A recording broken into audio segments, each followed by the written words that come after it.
ജസ്പ്രീത് ബുംറ അദ്ദേഹത്തിന്റെ ക്ലാസ് തെളിയിച്ചിരിക്കുന്ന മത്സരം എന്ന് പറയാം. ഒരു വിക്കറ്റ് കൂടി വീഴ്ത്തി 4 വിക്കറ്റ് ഇപ്പോൾ ജസ്പ്രീത് ബുംറ നേടി ഈ മത്സരത്തിൽ മാത്രം. അങ്ങനെ ഇത് ഏറ്റവും ക്രൂഷ്യൽ ആയിട്ടുള്ള പന്താണ്. ഒരു പക്ഷേ ഇതിൽ തന്നെ ഒരു തീരുമാനമുണ്ടാകും. ഈ ഓവറിൽ ഇനി ഒരു ബോൾ കൂടി ബാക്കിയുണ്ട്. 18ാം ഓവറിൽ ഒരു ബോൾ കൂടി ബാക്കിയുണ്ടാകുമ്പോൾ ഒരു വിക്കറ്റ് അകലെ നമുക്ക് കപ്പുണ്ട്. ആ കപ്പിൽ മുത്തമിട്ടാൽ ഒരുപാട് റെക്കോർഡുകൾ ഇന്ത്യക്ക് പിന്നാലെ വരും എന്നുള്ളതാണ്. ഡിഫെൻഡിംഗ് ചാമ്പ്യനാണ് ഇന്ത്യ. അങ്ങനെയെങ്കിൽ ഇത്തവണ കപ്പ് ഉയർത്തിയാൽ ലോകത്തിലെ ആദ്യ രാജ്യം T20 വേൾഡ് കപ്പ് നിലനിർത്തുന്ന ആദ്യ രാജ്യമായി ഇന്ത്യ മാറും എന്നുള്ളത് ഒരു പ്രധാനപ്പെട്ട റെക്കോർഡാണ്. 3ാം തവണയായിരിക്കും അപ്പോൾ ഇന്ത്യ കപ്പ് ഉയർത്തുക എന്നത് മറ്റൊരു റെക്കോർഡ്. അങ്ങനെ ഒരുപാട് റെക്കോർഡുകൾ അതിങ്ങനെ തീർക്കാൻ പോവുകയാണ് ഇന്ത്യ. കേവലം ഒരു പന്തരികെ ഇല്ല, അതുകൂടി രക്ഷപ്പെടുന്നു. ഇനി കേവലം 2 ഓവർ മാത്രമാണ് ശേഷിക്കുന്നത്. 12 പന്തിൽ 12ഉം സിക്സ് അടിച്ചാലും ഇനി കിവീസ് ജയിക്കില്ല.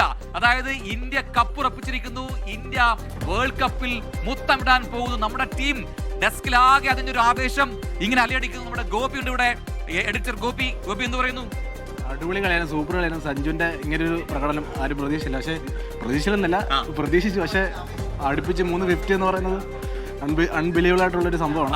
നമ്മുടെ സഞ്ജു സാംസന്റെ ഗെയിമായിട്ട് മാറിയിരിക്കുകയാണ്. അതെ, സഞ്ജു സാംസന്റെ ഗെയിമായിട്ട് മാറിയിരിക്കുകയാണ്. തിരുവനന്തപുരം അഭിമാനമുണ്ട്. പിന്നെ ഓക്കെ, അപ്പൊ അതാണ് നമ്മുടെ ഹരിയും വിഷ്ണു ഒക്കെ അങ്ങോട്ട് തിരിഞ്ഞിരിക്കുക. വിഷ്ണു, കളി എങ്ങനെയുണ്ട്? ജയിക്കും. ഹരി, സഞ്ജു അതാണ്. അപ്പോ തകർക്കാൻ പോവുകയാണ് നമ്മുടെ ടീം. ലാസ്റ്റ് ഓവർ ഇനി അടിക്കാൻ ആരുണ്ട്? ഡഫിയും ഫെർഗൂസനുമാണ്. ലോക്കി ഫെർഗൂസൻ നമുക്ക് അറിയുന്ന താരങ്ങളിൽ പെട്ട ഒരാളാണ്. ഫെർഗൂസൻ അടുത്തറിയുന്ന താരങ്ങളിൽ പെട്ട ഒരാൾ. പക്ഷേ ഇനി കിവീസിന് ഒരു തിരിച്ചറിവ് ഉണ്ടാകില്ല എന്ന കാര്യം ഉറപ്പാണ്. 256 ടാർഗറ്റ് ഇനി കിവീസ് അടിക്കില്ല. എല്ലാ പന്തും സിക്സ് അടിച്ചാലും കിവീസ് ജയിക്കില്ല എന്ന് ഉറപ്പിച്ചിരിക്കുന്നു. ഇതാ ഏറ്റവും ക്രൂഷ്യലായ ഓവറാണ് 19ാം ഓവർ.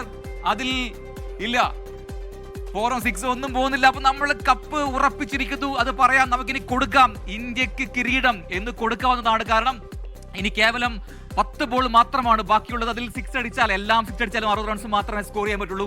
പിന്നെ അത്ഭുതങ്ങൾ സംഭവിക്കണം. അത് സംഭവിക്കില്ല എന്ന കാര്യം ഉറപ്പാണ്. കിവീസ് വീഴും, ഇന്ത്യ കപ്പടിക്കും. ഇല്ല ഇതിൽ 18 ഓവറും 2 പന്തും ന്യൂസിലൻഡ് ഇന്നിംഗ്സിൽ പൂർത്തിയായിരിക്കുന്നു. 157-9 എന്നതാണ് ന്യൂസിലൻഡിന്റെ സ്കോർ. ഇനി നേരത്തെ പറഞ്ഞതുപോലെ ഫോർമാലിറ്റി മാത്രമാണ് ബാക്കിയുള്ളത്. ഒരു വിക്കറ്റ് ഈ 20 ഓവറിന് മുൻപ് ഒരു വിക്കറ്റ് കൂടി പൂർത്തിയാക്കി ന്യൂസിലൻഡിനെ പുറത്താക്കാൻ, ഓൾ ഔട്ടാക്കാൻ ഇന്ത്യക്ക് സാധിക്കുമോ? അതോ ശേഷിക്കുന്ന പന്തുകൾ കൂടി ബാറ്റ് ചെയ്യാൻ ഈ അവസാനത്തെ ന്യൂസിലൻഡിന്റെ വാലറ്റത്തിന് കഴിയുമോ? ഇത് മാത്രമാണ് ഇനി അവശേഷിക്കുന്ന ചോദ്യം. അതിനുള്ള ഉത്തരം എന്തായാലും മികച്ച പ്രകടനം. ഒരുപക്ഷെ സ്വന്തം നാട്ടിൽ ഒരു ലോകകപ്പ് T20 ലോകകപ്പ് കിരീടം നേടുന്ന ആദ്യ രാജ്യം കൂടിയാകുകയാണ് ഇന്ത്യ.